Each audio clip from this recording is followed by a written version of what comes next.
Good morning. Good morning. This is Dr. Herbert Harris, and this is Success Mentorship Call number 147. Can you believe that? Number 147.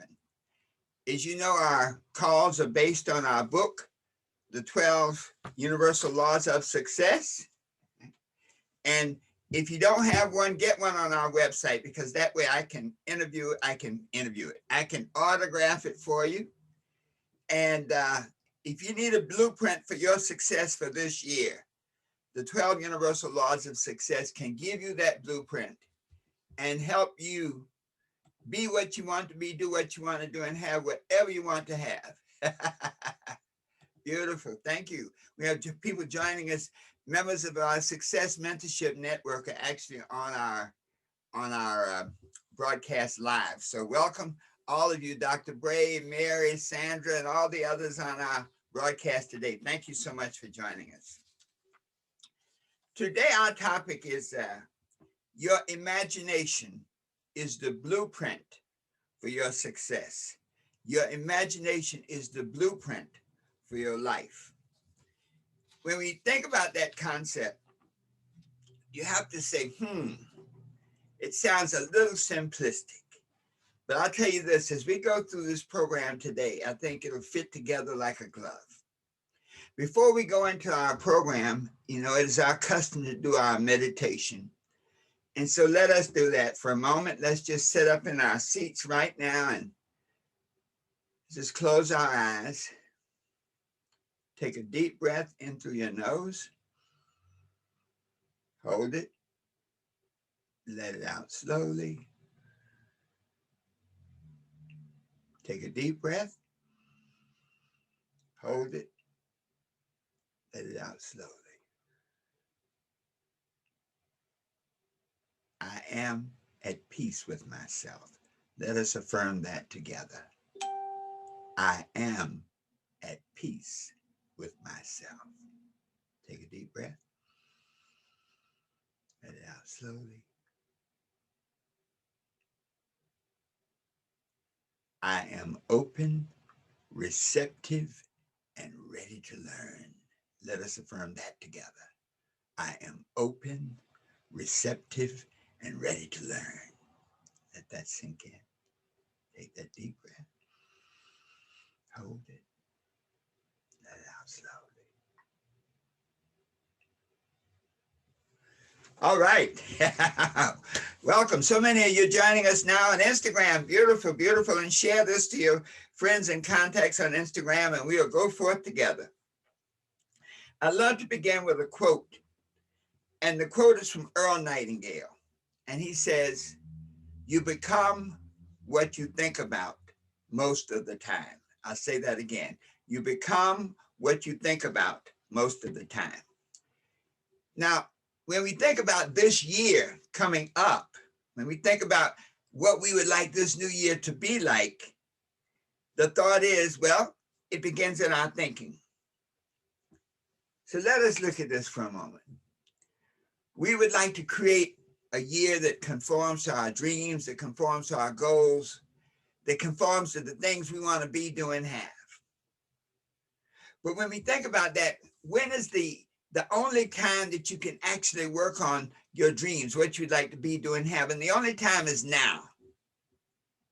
So what we're sharing today is the posture that is required for you to create the life of your dreams means that you must always deal effectively with now.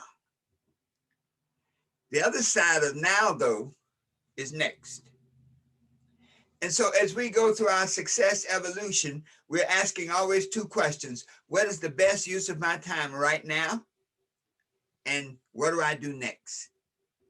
And it is these two concepts, now and next, that create the tension that draws you to your goal, that draws you to the blueprint of your life, that draws you to the manifestation of your goals.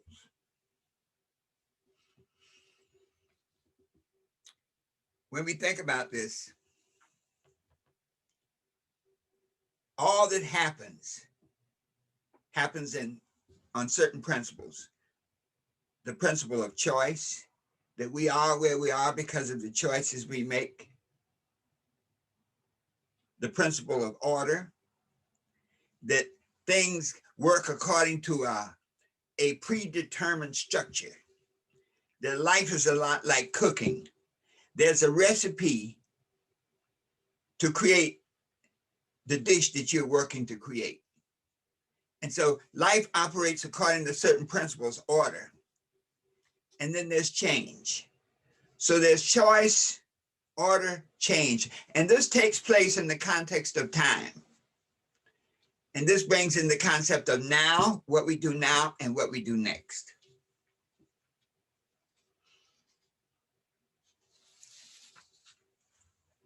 When we begin to create the next, the life that we would like to experience, one of our greatest tools is imagination. Albert Einstein said that imagination is more important than knowledge, for knowledge is limited, whereas imagination embraces the whole world, stimulating progress, giving birth to evolution. And so if we look at where we would like to go with our lives this year, our imagination is critical because it can give us a blueprint to get there. If we can see it, we can be it. The third law of success, the law of vision, basically says you have to see what you desire to be. You have to see the things that you want to experience. And that if you can see them, you can be them. So how does imagination connect up with creating the life of your desire? The way that we access imagination is through desire. In other words, you have to desire something. There must be something that you want to be, something you want to do, something that you want to have. If you have no desire, if there's nothing that you want to be, do, and have, then imagination is absolutely useful. That is a power that you're not accessing. So often people ask, one of the things I love about network marketing and really entrepreneurship in general, one of the first steps of becoming an entrepreneur is to ask the eternal question, why? Why are you doing this? Why do you want to be an entrepreneur? Why do you want to make money? Why? Well, the why is really the manifestation of your desire. Whatever that why is brought to life through your desire. And once you can really energize your desire, desire gives you the access to imagination. So you cannot put this great power to work for you unless you have desires, unless you have goals. We often say, if you have a goal, you have to write it down.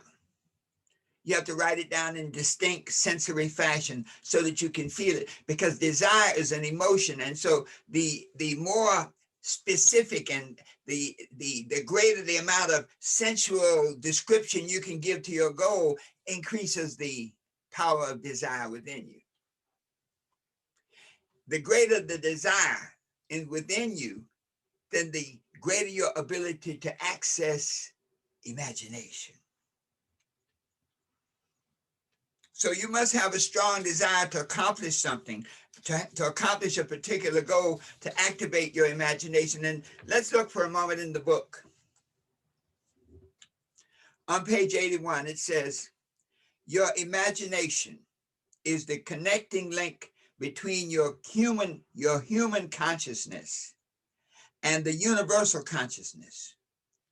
Through imagination, the formless energy of the universal mind becomes the formed energy, the formed universe in your own mind, and thus your life experience. Let me read that again.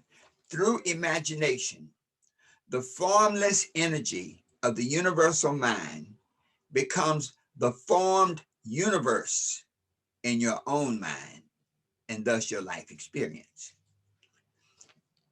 And so imagination is that blueprint now, that if you can tune into that blueprint of what you're really put here to be, then you are in a greater position to manifest it in your life experience. The connecting link, though, between you, where you are right now, And I don't mean to indict you. Let me put that in the universe. The connecting link between us, between we, between you and I, between anyone that is involved in the journey of success and evolution of life.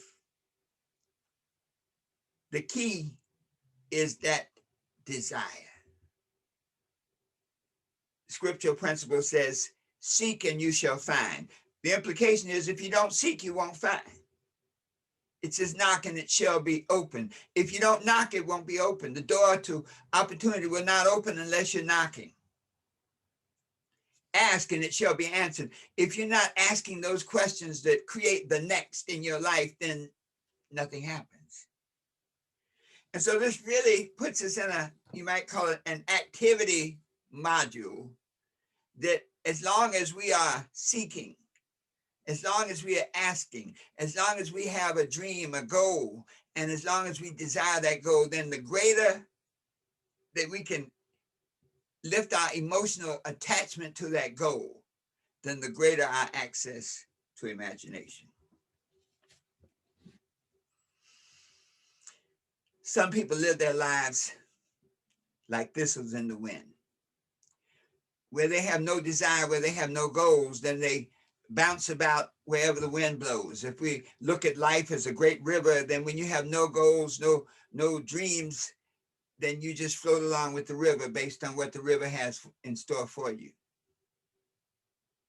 But then other people live their lives like they're on a predetermined trajectory, almost like a star going across the sky.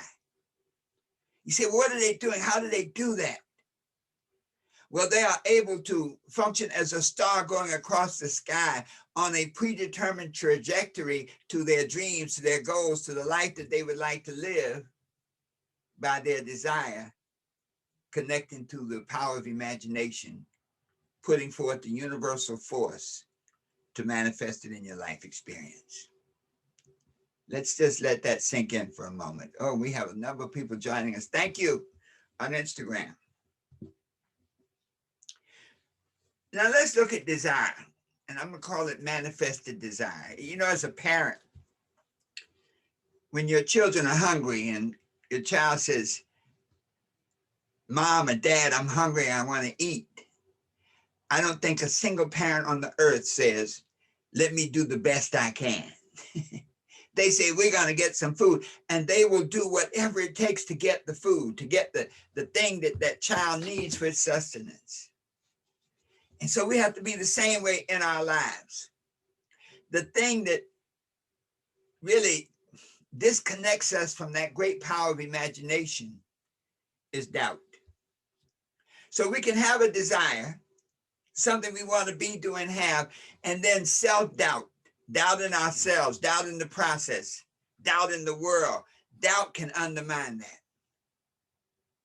You know, a farmer who doubts the growing process will plant corn, and then after 4 or 5 days, dig it up to see if it's growing, to see if it's taking root. Many of us start out on an endeavor, goals for our lives, to make this year our year for outrageous success. And halfway 2 or 3 weeks down the line, we begin to question our ability. We begin to question our results. And so to really access imagination so that it can truly be the blueprint to take you from where you are to where you want to be, you have to remove all doubt. You have to be so centered in your desire and in your goals and in your objectives that there's no doubt. And then that desire becomes, it's almost like priming the pump. You know, we talk about that. Those of you who've been in the country with your grandparents, as they say, down home, back in the woods, very often you had a pump in the yard. And when you had that pump, there was a bucket of water sitting next to it. And they said, well, what's that for? So well, that bucket of water is to prime the pump. In order for that pump to function and for you to get the water from it, you had to put in a little something. You have to pour a little water down in there. And that water creates the connection between the wealth of water below the earth and your needs above the earth. Imagination functions like that. Imagination is like the sea of infinite possibility beneath the earth. And desire is that cup, that priming cup, that once you pour it into the process, you can connect and get all that you need. to do all that you want. There are a couple of types of imagination. You know, so often you see teachings, synthetic imagination. I've seen it and I've done it, where they say, fake it till you make it. That if you can have a vision of what you would like to be like, of how you would like to be, of the vision you see yourself. And so if you just fake it, act as if, it has great power, because when you act as if, eventually, if you persist at it, you will convince yourself that that's who you really are. And then you can manifest that particular representation of your imagination. A more powerful source or aspect of imagination is creative imagination, where you literally use that deep sense of belief in that you're seeking to gain access to infinite intelligence to make it manifest. You know, in sports, we often say when one team wins and you say, man, all the odds were against that team winning, and they didn't have the stars, they didn't have the things. So what are they doing? We often hear they say they dug deep down inside. Their will to win was so strong that they won. Or maybe their will not to lose. You know, Muhammad Ali in the Rumble in the Jungle, his thought was he had not been training properly. And when he fought George Foreman had all the bookies and the odds. George had it all. He was bigger, he was stronger, he was younger. But Ali had something, the will to win. And he manifested the will to win by refusing to lose. And so for each of us on this journey to create the life of our desires, sometimes it comes down to refusing to lose. As they say, I'm not going down like that. I hear the young folks, I'm not going down like that. So when your child is hungry and you go out to get food, you refuse to come home empty-handed and say, little Johnny, I'm sorry, we couldn't find a thing. Suck it up. Okay, we don't do that. We come back with results. And so in our lives, we have to have that same sense of belief, that same sense of our ability to get things done. So when we look at creative imagination, it really ties in with your dreams. So creative imagination says, if you have small dreams, you have small results. Because I think one of the most interesting things about this connection between you and your imagination is whatever you seek, you receive. So if you seek to manifest small dreams, then you will get small dreams. But on the other hand, if you seek to manifest great dreams, incredible things, you know, a life exemplary, doing things that have never been done before, that's possible too. There's a beautiful quote by Jesse Rittenhouse. And it says, I bargained with life for a penny, and life would pay no more. However, I begged that evening when I counted up my scanty store. For life is a just employer. He gives you what you ask. But once you have set the wages, why, you must bear the task.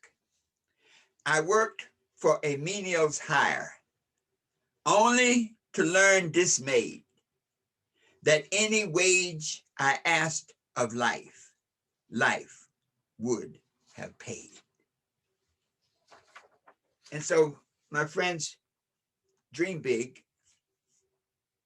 The bigger you dream, and when I say dream big, I'm just not talking about just this is what I see for me, but dream big where you transfer and translate those dreams down into specific goals. Because if you can dream it and you can reduce that dream to specific goals, specific sensory steps, then you can make a plan, create the activity, and manifest the dream.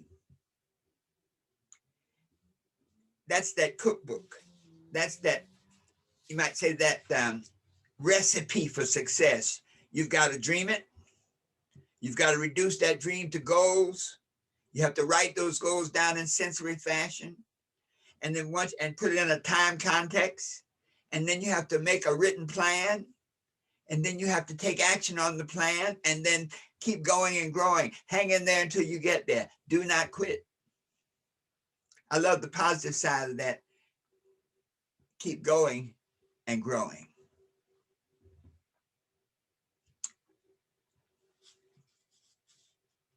So, how do we develop this imagination? How do we develop this process?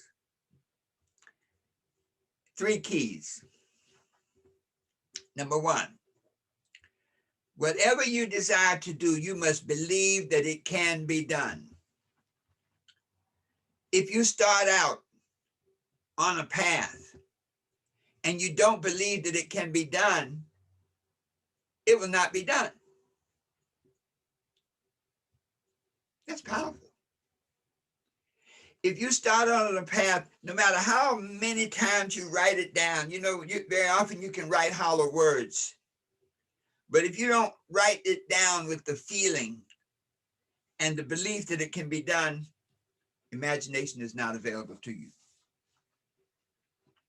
So many times when you look at things that you want to become and do, be, or have, the world mind may say, that's impossible. I'm sure the Wright brothers, they told him flying was impossible.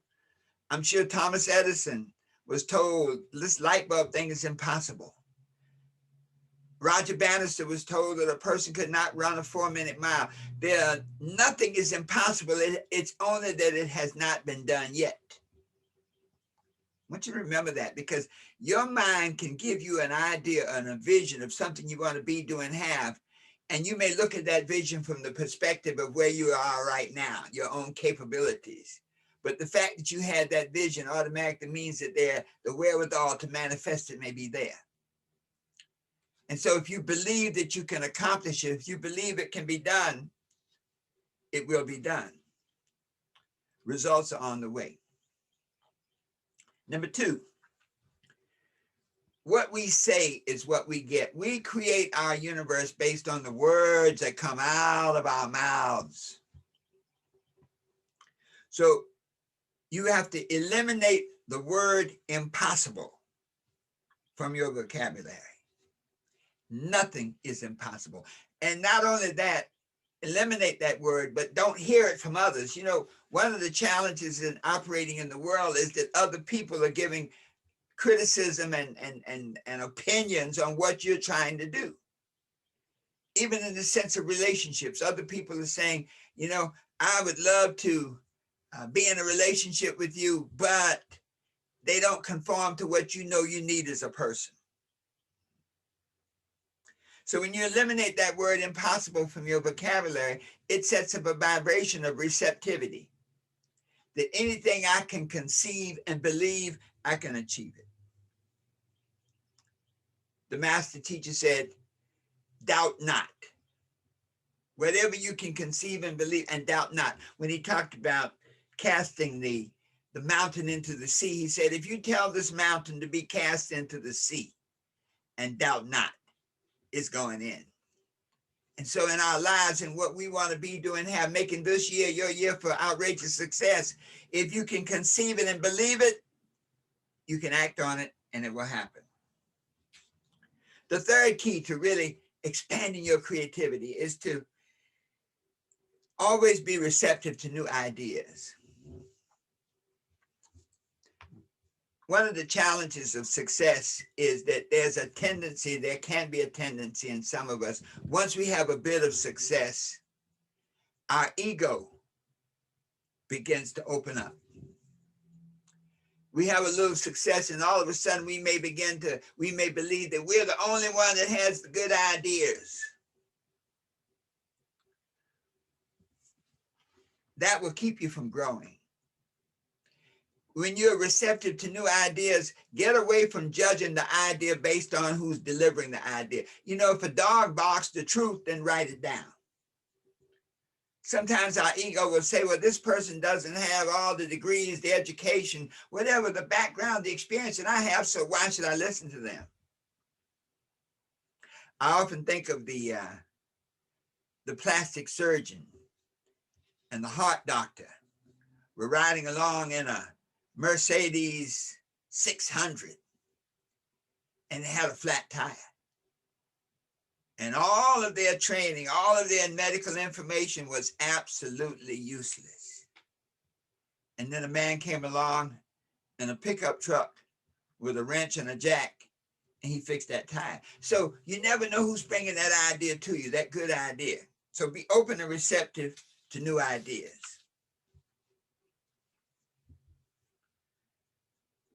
When new ideas come into your space, analyze them. Because one of the great things about exposure and seeing more and being more and going out and meeting other people is that new ideas, new perspectives come at you. And so be open and receptive to them. And now I don't mean just go out and adopt whatever philosophy this one is teaching or that one is teaching. But I'm saying that when you get these new ideas, analyze them fully and completely. And analyze them in terms of benefit to you. Not in terms of, you know, sometimes we get involved with stuff because we want people to see us a certain way, where they call it the beautiful girls. What's that movie? Mean Girls or something. And people are living their lives to be accepted by somebody else. No. Whatever things come into your space, analyze them and interpret them based on your goals and your desires, and either accept, reject, modify, but be open and receptive. Don't let yourself become closed, because it will hinder your ability to connect to infinite intelligence and imagination. So we're going to wrap up now with 5 keys to help you expand and improve your imagination. Number 1, establish a specific place to practice creative imagination. I'm a firm believer that if you can, you know, there's that principle, be still and know. One of the great things about this pandemic is many of us have had the opportunity to be still. We didn't choose it, but because of the circumstances, we were still and know, and in that quietness of being together, we are able to find out new things about ourselves. So set aside a time and place and do it. You know, everything in life operates on a daily basis. Remember, I said now and next. So whatever you do now impacts the next. And so if you set aside a specific time and place each day to practice your creative imagination, to let yourself dream. One of the great leaders said that those who dream by night can achieve certain things, but nothing nearly as powerful as those who dream by day. And so in this practicing your creative imagination, to practice seeing more than you saw before. So if you see a car in your imagination, then see a fleet, then see one exactly the way you want it to be. See your feelings, see the relationships exactly the way you want them to be. Number 2, develop the habit of using your mind for new ideas. Someone once said, every day do something different. Every day read something different. Every day think something different. When you open your mind to new ideas, you're literally priming that pump to access your imagination in an easy, more effective manner. Number 3, think in new expanded dimensions beyond what you're accustomed to thinking. Think in new expanded dimensions beyond what you're accustomed to thinking. The challenge of a comfort zone is you don't grow anymore. And as long as you are thinking in expanded dimensions to see more, to be more, then you can increase your exposure rate. The more that you are exposed to, the greater the vibrations that come inside. You know, once you've read about a mountain, for example, you've seen pictures of a mountain, but the first time you go up that train, I remember going up to Pikes Peak, and you get on that mountain and you can see 150 miles in every direction. And boy, you say, man, this is amazing. And so when you let yourself experience things in that manner. We have one of our friends, Dr. Ruby Bray. She's a world traveler. And I can imagine so many times she's been places where she just stood and looked in awe. Well, that relationship, that vibration of awe that you get when you get it, it creates a concurrent vibration in you, giving you greater capacity to be, do, and have. Number 4, participate in activities and exercises that expand you as a person. Read more. Every day, read more. Watch, one of the great things about this electronic age and this computer age is that there's so many avenues for enlightenment available. You have to make choices now.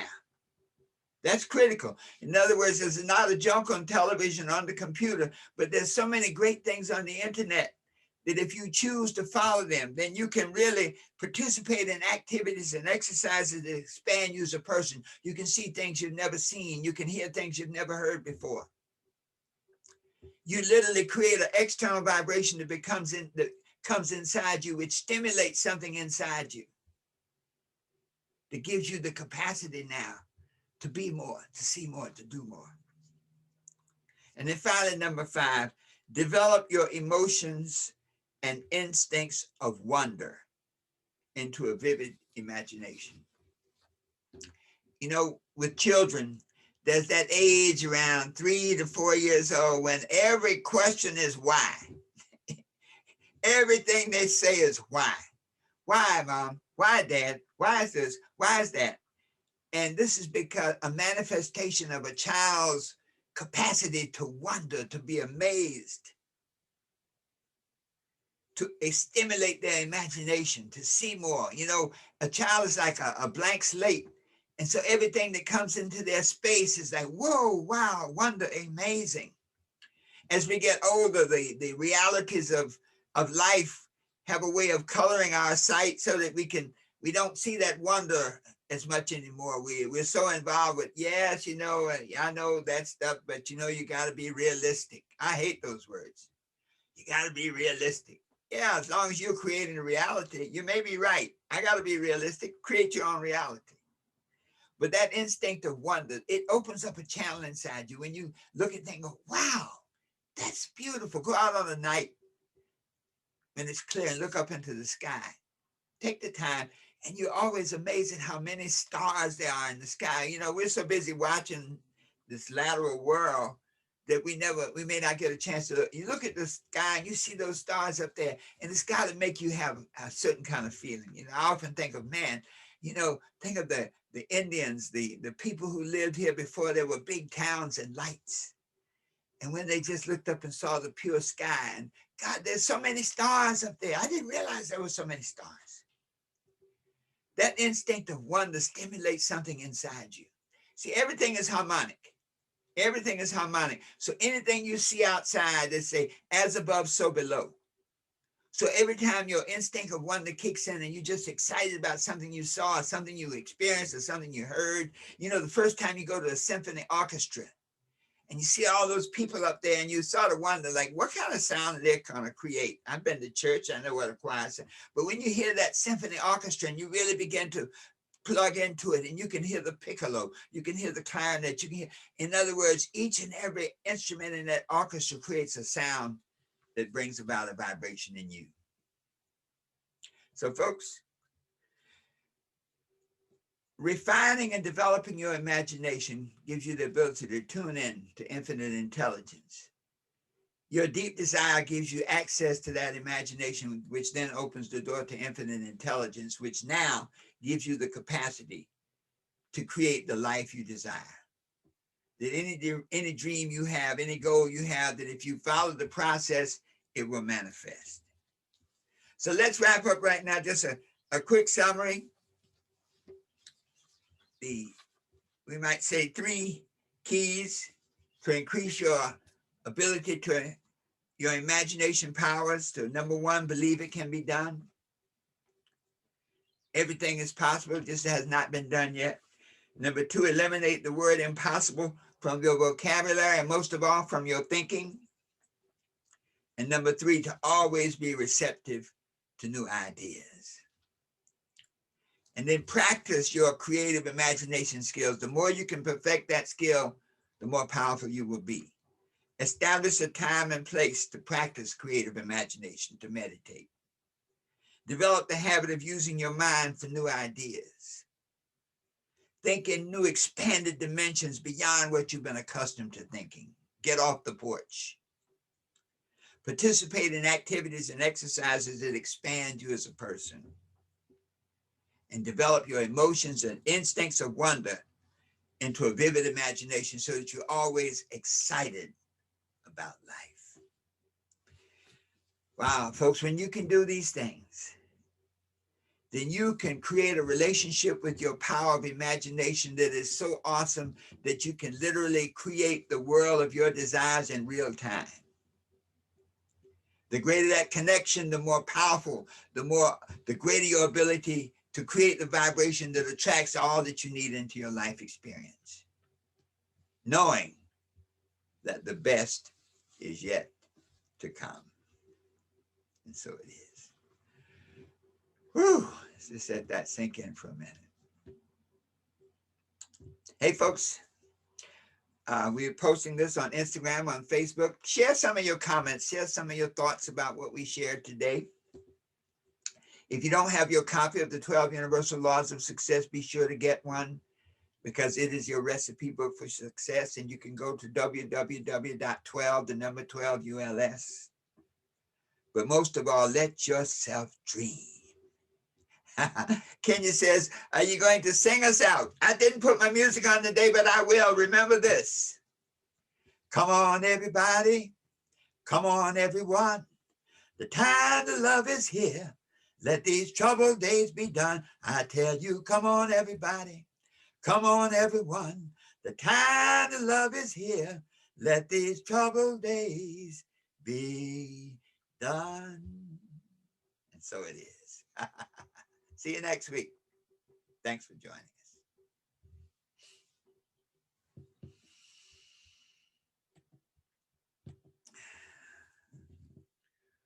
Whew. All right, folks. Let me unmute everybody. Let's see. Let's see. I can unmute. You can unmute yourself by pressing *6. With any questions, comments that you may have on your computer, you can just unmute your mic. Hey, Mary, I see you just unmuted. You had some comments or thoughts? I was just going to say, I enjoyed the presentation today. I know I haven't been coming in the morning times. I've just been seeing them later, but I actually was able to do that today. Really got a lot of great information about imagination and had never thought of the fact that you have to actually spend time imagining and just setting aside a time each day to do nothing except imagine what you want your life to be like, and then start working on that blueprint from taking that time out to further develop what you want. So many times we see something and we say we want that, but we never sit down and write a plan, a step by step. This is how I'm gonna get what I want, even if that I want is a new dress or a new whatever. We just figure it's a new dress, not a big deal. I want that new dress. I'll go get that new dress, and not think about actually in our mind putting it into steps of I want this new dress. I know the color of the dress. I know the style of the dress. I know which store I'm going to go to. I know how much money I'm going to spend. I know how much time it's going to take me to find that dress. Wow. That's powerful, Mary. Thank you so much. Thank you for giving me that step of actually sitting down and looking at it and figuring out every little minute step. We do that with businesses, but we don't think about that with our everyday life. Yes, yes. Wow. Thank you. Thank you so much. Let's see, any other comments or feedback, thoughts? How are you today, Dr. Bray? Your mic is not on. Let's see. You have to turn your mic on.